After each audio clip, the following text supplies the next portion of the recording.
Ragadirogan satatanu shaktana sheshakaya prasrutana sheshan Autsukya mohar atidanjaghana Yopurva vaidyaya namostu tasmai. Sejam bem-vindos a mais um vídeo da série Vida Veda nos Samhitas, no canal do Vida Veda no YouTube. Meu nome é Matheus e hoje a gente vai continuar nossa leitura do Ashtanga Hridayam Sutrasthana, capítulo 2, com a segunda metade do shloka número 5 e a primeira metade do shloka número 6. E o shloka diz o seguinte: Chakshustejo mayam tasya visheshat leshmato bhayam yojaye saptara tresmat sravanartham rasanjanam.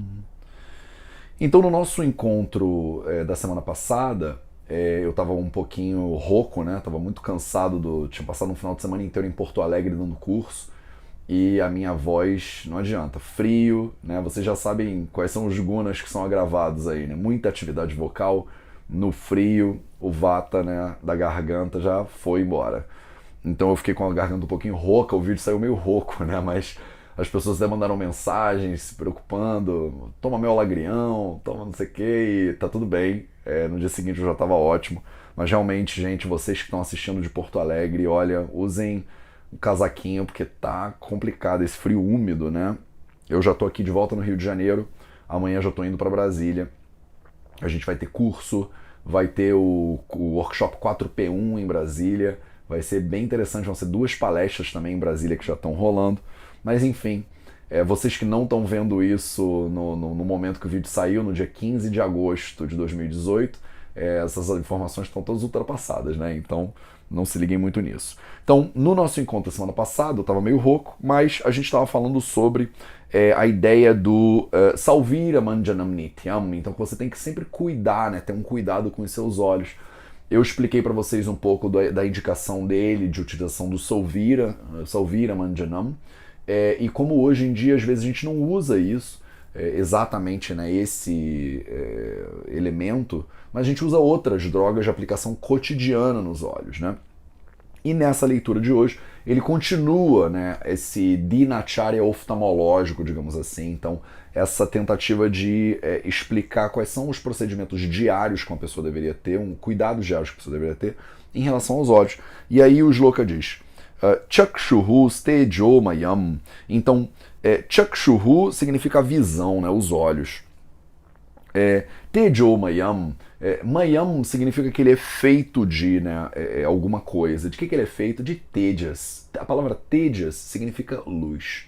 Então a natureza dos olhos é luz, né?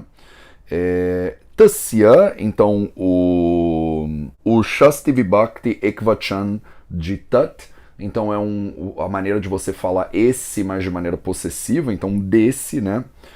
Visheshat significa, a palavra Vishesha significa o contrário, o oposto. Ou é muitas vezes utilizado para falar de coisas específicas, especiais, né? No caso aqui, o sentido tem mais a ver com o sentido de oposição, né? Shleshmataha. Então, Shleshma é o dosha Kapha dosha. Bhayam. Então, como o Shleshma, ele é o contrário disso, né? Ele é o contrário da luz, é o contrário da natureza dos olhos. O Kapha dosha, ele geraria nos olhos o contrário. Então, se vocês lembrarem lá do capítulo 1, quando a gente falou das qualidades de Kapha dosha, os gunas de Kapha dosha, você vê que tem uma questão de peso aí, né, de lentidão e tal, que é o oposto dessas qualidades de luz, né? O olho tem um predomínio muito grande de Pitta dosha, né? Um órgão muito claro de Pitta, clássico de Pitta, e a gente vai falar isso muito mais pra frente nos próximos capítulos.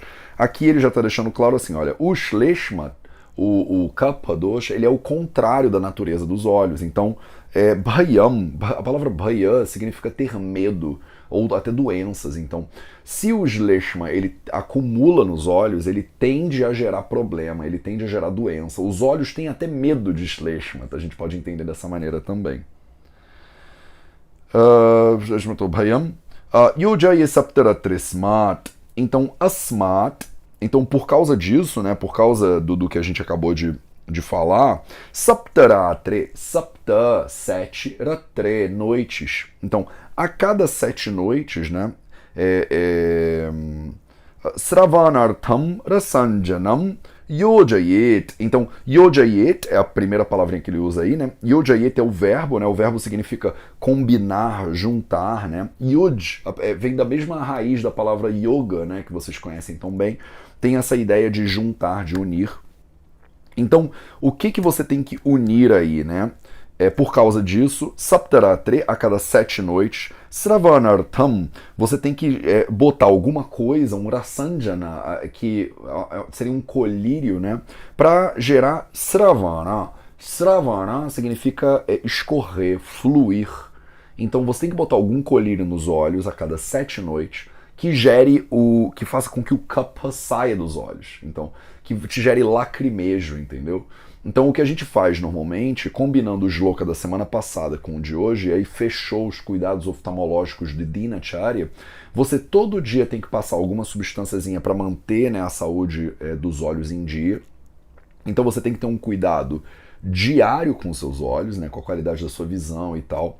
E porque o olho tem uma tendência a acumular kapha dosha, e ele não é, a natureza do olho não é kapha dosha, ele tem uma natureza de luz, de leveza, né, de iluminação e tal, de calor, inclusive, né?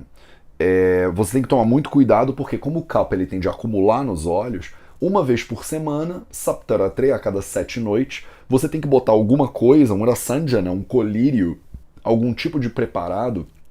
Existem várias fórmulas diferentes de rasanjana, então o Sushruta Samhita tem fórmulas específicas, o Charaka tem outras fórmulas, não é uma fórmula só, é mais de uma, mas via de regra na Índia, quando a gente faz isso, é alguma coisa que tem, por exemplo, cânfora, tem drogas mais fortes, um próprio cúrcuma, né? A cúrcuma longa ela é usada, então é um procedimento que é um pouquinho desconfortável e ele faz com que a pessoa lacrimeje, dá uma certa irritação nos olhos. Essa irritação é proposital, ela extrai o excesso de kapha dosha que tende a acumular nos olhos ao longo da semana e faz com que a pessoa mantenha uma saúde oftalmológica adequada.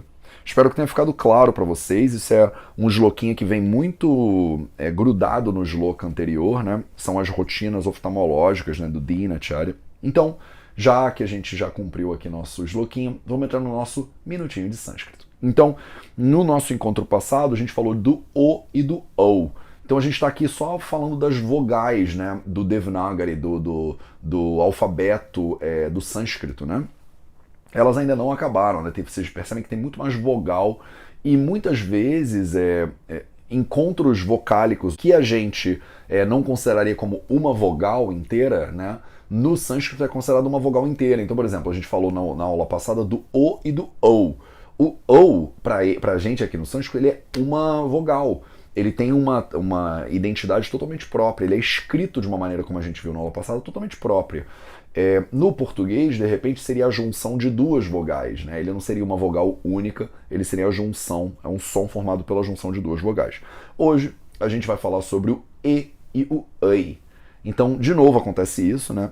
O E, ele é talvez o nosso E, né, da língua portuguesa, A, E, I, O, U. Os cariocas falam como a gente pronuncia o verbo ser, né, com um acento nele. Então, no Rio de Janeiro, a gente aprende A, E, I, O, U, e não A, E, I, O, U. A pessoa que fala E está com certeza mais correta do ponto de vista da língua portuguesa. O E é o E com acento, né? E aqui é o E e o EI. O EI é como se fosse um A mais um I, que dá EI. E você vai ver que eles têm esse desenhinho aí, que eu vou colocar aqui do lado para vocês.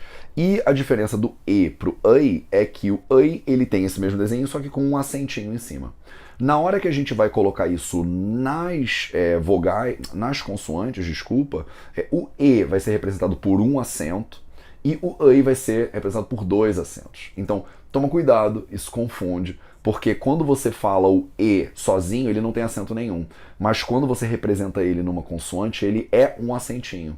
É muito normal as pessoas confundirem, porque o EI, ele leva um acento. Mas na hora que você junta ele com uma vogal, ele fica com dois acentos. Nesse shloka específico, vocês podem ver a ocorrência de vários eis aí. Então, chakshus tejo mayam tasya visheshat shleshmato bhayam Yojaye saptara tresmat Sravanartam Rasanjanam. Então tem 5 E's aí. A confusão que vocês poderiam fazer aí é do E com o, percebe? Tem o Chakshus-te-jo. E o jo, ele é um traço com um acento. A gente viu isso, acho que foi no vídeo passado. Então, como ele tem um traço com acento, esse acento, você pode olhar para o acento e falar assim, opa, esse aí é o E. O Matheus falou que tem um negócio do acento aí, o acento é o E. E não é. Se o acento está em cima de um tração, ele está indicando, na verdade, um O e não um E. Então, brinquem com isso. No nosso próximo encontro eu vou fazer uma revisãozinha de todas as vogais que a gente aprendeu até agora, e aí eu vou pegar o shloka e vou decupar isso. Eu vi que muitos de vocês estão gostando dessa brincadeira, né, do sânscrito, e estão botando comentários aqui embaixo dizendo, pô, encontrei 2, encontrei 3 e tal, e é isso aí, isso que é esperado de vocês mesmo. Então, nesse shlokinha vocês podem aproveitar para tentar decupar ele e ver quantos quantos A, quantos I, quantos I, quantos U, quantos U, quantos O, quantos OU, quantos E, quantos EI. Agora vocês já sabem bastantes vogais do sânscrito. A gente ainda vai ter mais algumas observações para fazer sobre isso nos próximos vídeos, mas vocês já estão com o vocabulário começando a brincar, né? Já está começando a dar um caldo aí. Então deem uma olhada nesse shloka, aqueles de vocês que são, né, super nerds, e dá uma olhada e tenta identificar todas as vogais que a gente já entendeu até agora. Então vê quantos de cada uma tem. Esse é o deverzinho de casa de vocês, inspirado aqui pelo nosso Minutinho de Sânscrito. Muito obrigado pela presença de todos e a gente se vê no próximo vídeo.